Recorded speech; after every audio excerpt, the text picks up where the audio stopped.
This is the Homecoming with the Downing Brothers podcast, where we talk about real estate, business, and financial literacy. They live by the motto, dream, plan, execute. Your host, Anthony and Anton Downing. Welcome to Homecoming with the Downing Brothers. This is Anthony. This is Anton. Oh, man, we got a special guest because, you know, we like to provide a platform for women. Today we have J'Vonne Lowe. That's right. We got Miss Lowe here. Can you please tell? This is Homecoming with the Downing Brothers. So we always like to start with our guests telling people where's home. Where are you from? I was born and raised in Houston, Texas, and that's obviously where I reside as well. So that's home, and I don't plan on going anywhere else. It's the best city in the... Oh, man, she ride for her city. She is riding for her city. She's from Houston and not leaving. Okay, I hear that. We love our city, too. I mean, so I respect that. And so, what, did you go to school here, too? I did, actually. So I left Houston for a year. I went to Huntsville, which is maybe an hour away, and then I came right back to Houston. So I've gone to college here, too. Graduated from U of H, so go Cougs. All right. Yeah, all right. Yeah. Cool. So you're into real estate. Like, what exactly do you do in real estate? What is when people, my thing? Yeah, what's your thing? So I am a residential real estate agent, and I specialize in leasing. So I run the leasing team at my brokerage, 𝐭𝐡𝐢𝐬 Realty, and yeah, that's my thing. I help people buy and sell their homes, and I also help people lease homes and apartments.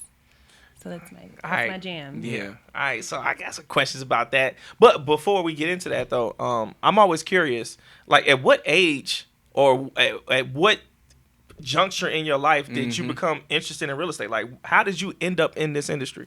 I've always loved real estate. I mean, I was the type of girl that wanted to go look at model homes. I feel like it sounds so cliche, but that's what I would want to do. Hey, look, our mom took us to look at model homes and open houses every weekend when we was growing up.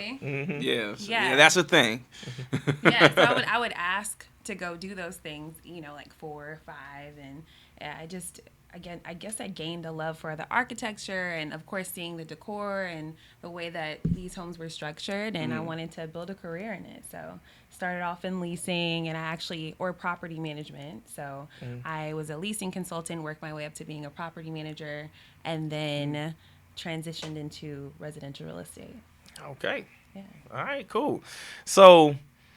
All right, so what I remember talking before the podcast, and you were saying that you've actually had clients that were like, I guess, double clients almost, because you helped them on the leasing side of it. You helped, right. And then you helped guide them into the buying process. That's right. So how does that work out, or can you give us a story about the first time you did that and the connection and helping people? Like, how did that work?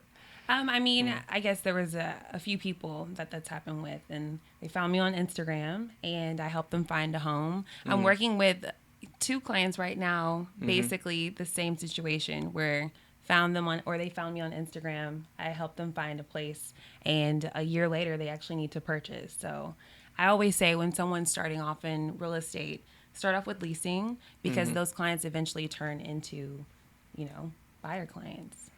That's a real thing. I mean, it is. Our realtor, we've done probably 8 deals with her. Who knew that it would turn into that type of relationship? Yeah. So, the leasing part of it, is that when you first, I guess, joined your brokerage, or I mean, how did that work? Like, because I know in most situations as a realtor, do you have to be a realtor in order to do leasing? Like, how does that all come to be? It depends. It depends on what side you want to be on. You don't have to have your license to actually do leasing if you want to work for a property management company. If you work for a development company or a company that strictly does property management, you do not need your license. Only if you choose to do it as an independent contractor. So if you decide that you want to, be your own boss, and you want to help people lease residential homes or work on the other side of things and be a locator, you do need your license for that, because you need to be able to help people, I guess, also purchase homes too. So you have to have that education behind you. Right. Okay. Yeah. For sure. All right. So I don't know. So what's more time consuming though? Being like helping clients that are buying and selling their homes, or is it more time consuming with getting clients for leasing? Like, how do you decide how much of your business is on one side or the other? Hands down, it's with working with buyers and sellers. Hands down. When you're working with someone that's leasing a home, there's not as much that's invested, emotionally. So when you're buying a house, obviously it's a huge purchase. Sometimes people, it's the biggest purchase of their lives. But when you're leasing, it's going to be temporary. And so they're not looking for as much in the home. There's not as many, non-negotiables that you have to deal with. So less emotions, so less time. Yeah. Less so emotions, less time. What's like that. What's your favorite deal? Like, what has brought you joy? What was an actual client that you were like, man, I'm so happy I participated in that? Oh man, probably. One of my most recent clients, she purchased a home at 24, her very first home, and there's just something about that Black girl magic, of course. Oh, I hear that. And then also the fact that she was so young, it just spoke to my younger self. So just to see, and I had another client that was 26 and purchased her first home. So I think every time I'm able to help a young woman, a young Black woman purchase their first home, it always speaks to my soul a little bit. I feel that. Yeah. I feel that. Like, I think that it's something that's fulfilling about being of service. Because, I mean, what you are, you're being of service and guiding someone through the biggest purchase of their life. Right. And that's what I enjoy of being of service. I feel like people who aren't living in their purpose or living in their mission and they haven't really started serving and helping people through their talents, like, they're missing out on so much. Right. And I hope that they get to the point where they actually can be of service like that and they can feel that joy that you feel. Yeah. There's a joy about doing something that you're passionate about, Absolutely. Yeah. We've had this mantra about compassionate capitalism. But over and over again, when you're of service to other people and helping them get through the biggest deal that they're going to have, because a lot of people buy one house and that's it for the rest of their lives. So this is huge what you're doing. And you're going to make a profit from doing it, but the impact you're having on everybody, that's huge. Right. And, it could be a positive impact. It could be a negative impact. So, you have to make sure that you make the best impact possible on this person because they'll remember it. Absolutely. It's memorable. Yeah. I want to get this out the way. So I think it's time for Anton's definition of the day. Today's definition is leasing. A lease is a contractual arrangement calling for the leasee to pay the lessor for use of an asset. Property, buildings, and vehicles are common assets that are leased. Industrial or business equipment is also leased.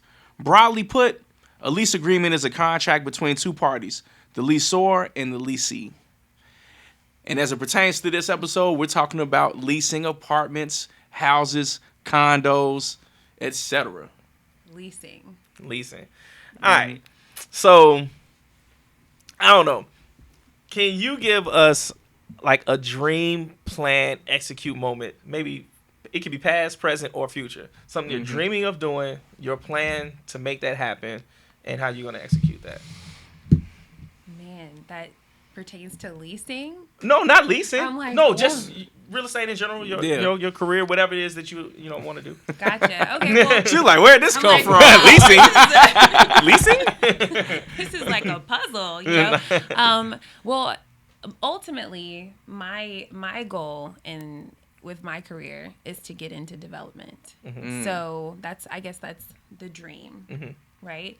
The plan is to inch my way into investing and then just kind of take it from there. So I'll execute afterwards.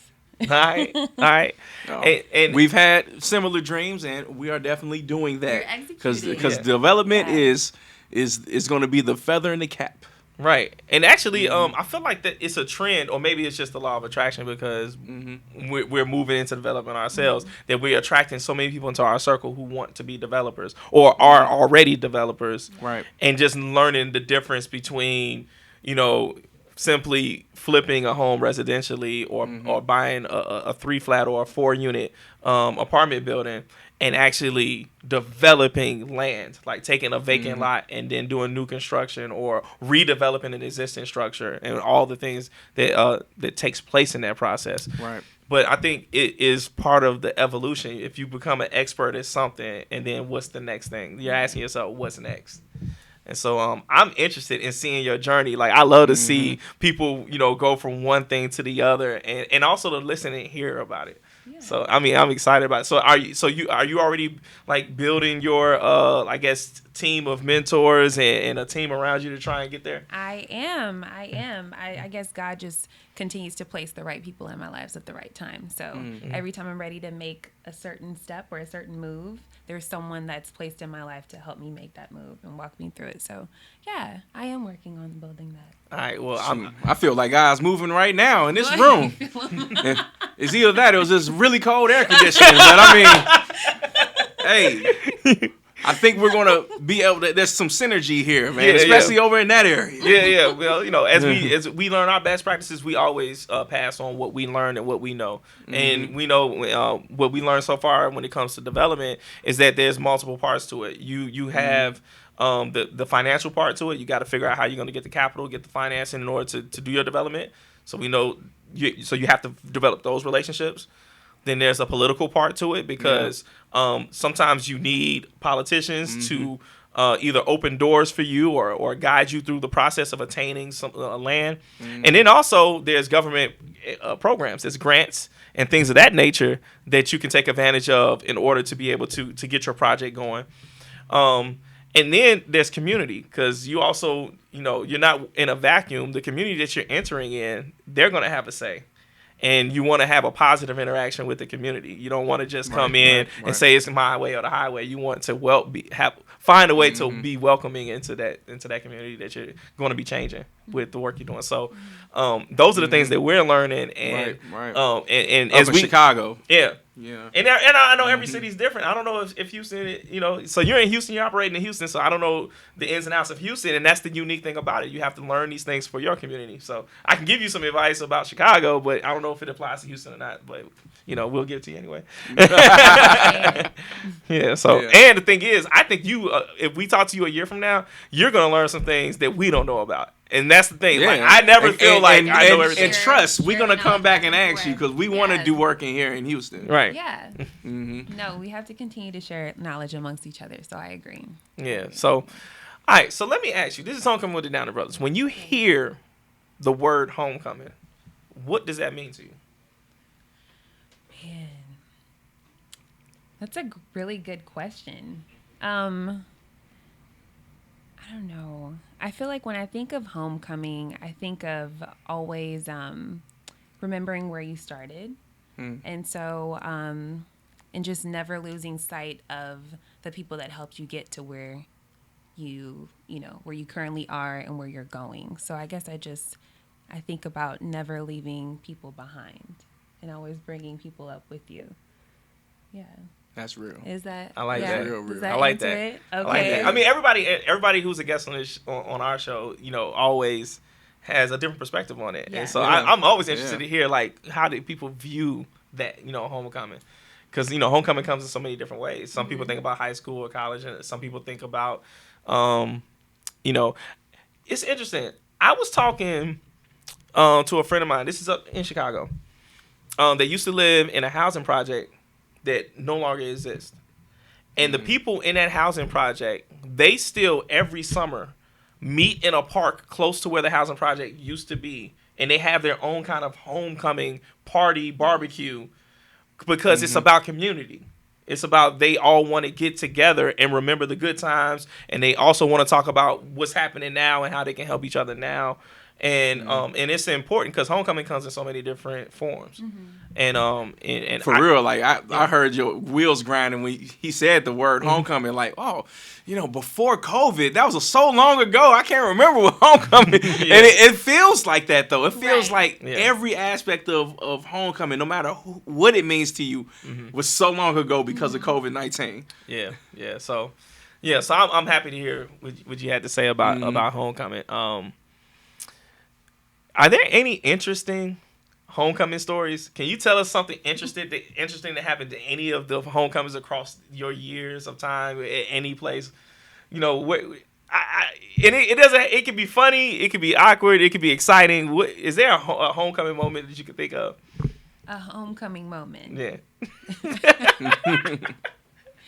We're not talking about like an actual homecoming. It could be any, whatever that means to you. Or are we?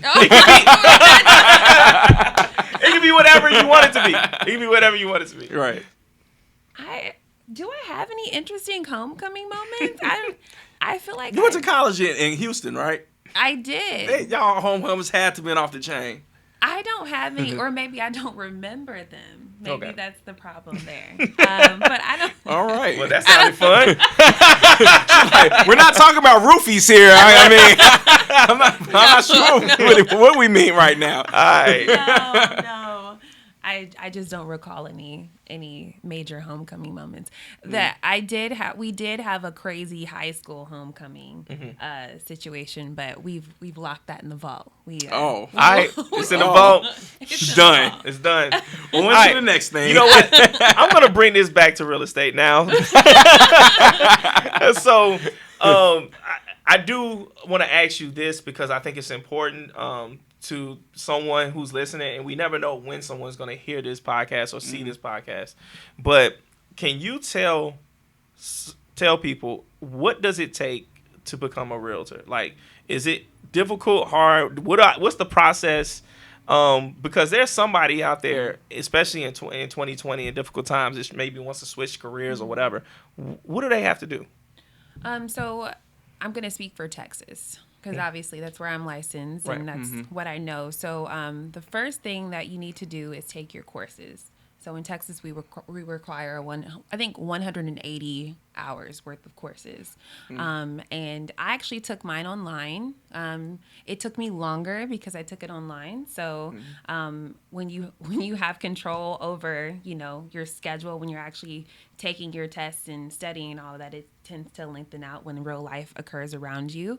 But you can also go in person. Like Houston has Champion School of Real Estate, I think 2 or 3 different locations. Once you're done taking your courses, you study. I recommend studying for as long as it takes for you to actually memorize the information or retain the information. I studied for about 2 weeks, and I took a prep course. Prep course was at Champions. It's like $150. Really easy, but you're able to practice the information before you take the course. And it saves you money because then you don't have to retake any of the exams, because there's a state exam and I believe a national exam. So you don't have to retake those if you pass the first time. So I recommend studying as much as possible, and then, of course, taking a prep course. I mean, online that is par for the course now. And who knows if we're going to go back to classrooms for anybody. I'm looking at elementary schools, high schools, real estate school might be permanently online. You never know. Maybe. So it may be a little bit different, but you can still learn in a live class. So it's totally different from you just being in front of a computer and seeing a bunch of material. When you're actually working with someone that's live and you can talk to them, it's the same concept. Okay. And then I think the big question for most people, especially if they're like, unemployed or whatever it is, how do I make money? Like, literally, because some people don't know. Like, so how do you make money on that you sell a house, or you help somebody who's selling a house, you help somebody who's buying a house, but how do they get paid? And because they want to know, like, am I going to make enough money to pay the bills doing this? And how long will it take before I actually make enough money to be able to take care of my family?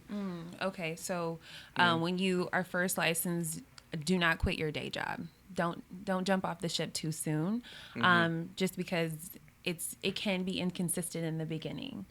So I always recommend going for leasing when you don't have anything else that you know how to do. Build your database with leasing, just because it's like low-hanging fruit, right? So it's easier to get clients with leasing because they'll trust you a little bit more, and you're able to build rapport with them. And just like we were saying before, you can actually turn those lease clients into buyer or seller clients. So definitely don't quit your day job. Don't quit your full-time job and jump off the ship thinking that you're going to go into real estate full-time and start making a ton of money, because you won't. And that's okay.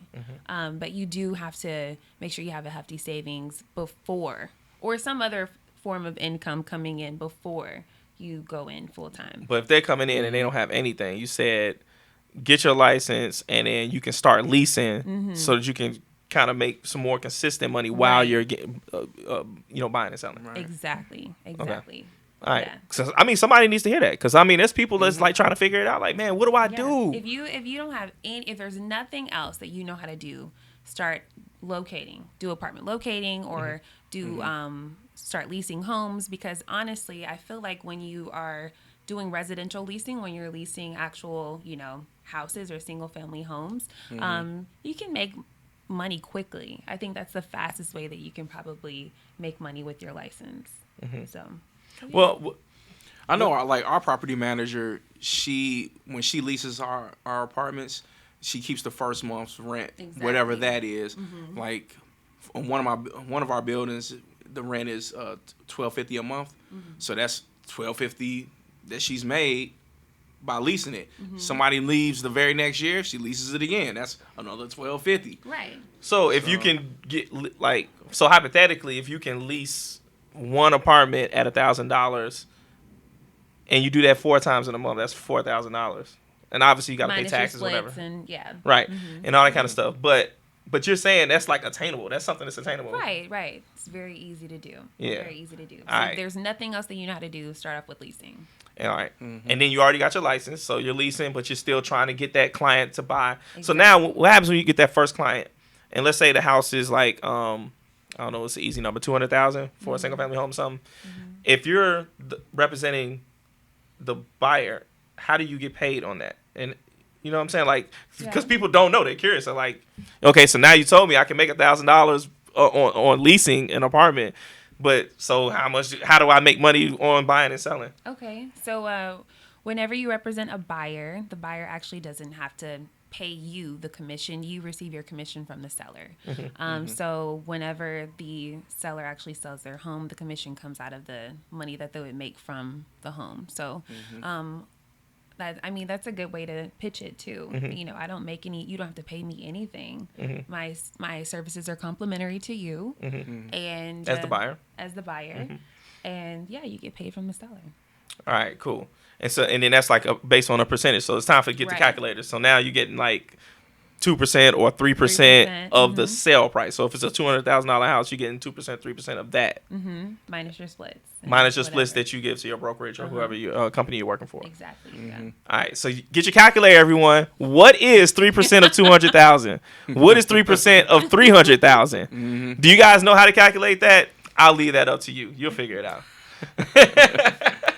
Hey, when you say it that way, man, and you get one house at $200,000, let's say, that's $6,000 commission, and I guess you split that half and half with your brokerage or something like that. But if you also lease 3 houses at $1,000 a house, that's $3,000 right there. I mean, it can turn into something where you can actually then slowly leave your full-time job.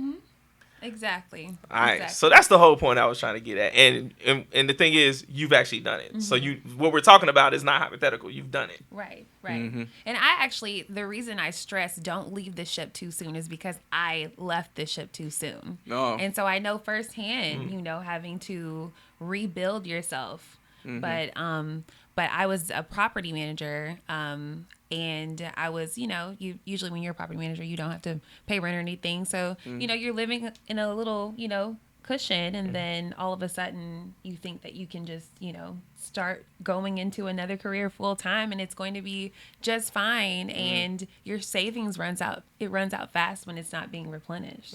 Yes. So that's why I stress, make sure you have a plan before you leave the cushion. And then from there, now you're like, okay, now you're established, and now you're moving on to like, I want to be a developer. Now it's the next thing. Yeah. And that, and we, that's one of our things is like, you dream, you plan, you execute, and then you repeat. You repeat the process because now you have new dreams. Right. things you want to do. So, Right. all right. So I hope you guys out there listening, picked up something just now. I felt like that was some gems just dropped, as we say. They have been dropped. They have been dropped. All right. So I mean, on Homecoming with the Downer Brothers, we always talk about charitable organizations. Is there any charitable organization that we can highlight or shout out right now? There is. So my younger cousin actually passed away at 4 from cancer, and so there's a charitable organization in Houston called the Periwinkle Foundation, and they contribute to families that are dealing with children that happen to have cancer, and specifically through Texas Children's Hospital. So definitely look out for that one. Do some research on it. Right. For sure. Yeah. All right. So I mean, it's important to us. We highlight this in every episode. We don't have to, but if there's anything that we've learned in 2020 with pandemic and protest and just so many terrible natural disasters, is that charitable organizations are holding up people who have nothing or really, really need help. So food banks, Right. all of that. So if you can help, please help.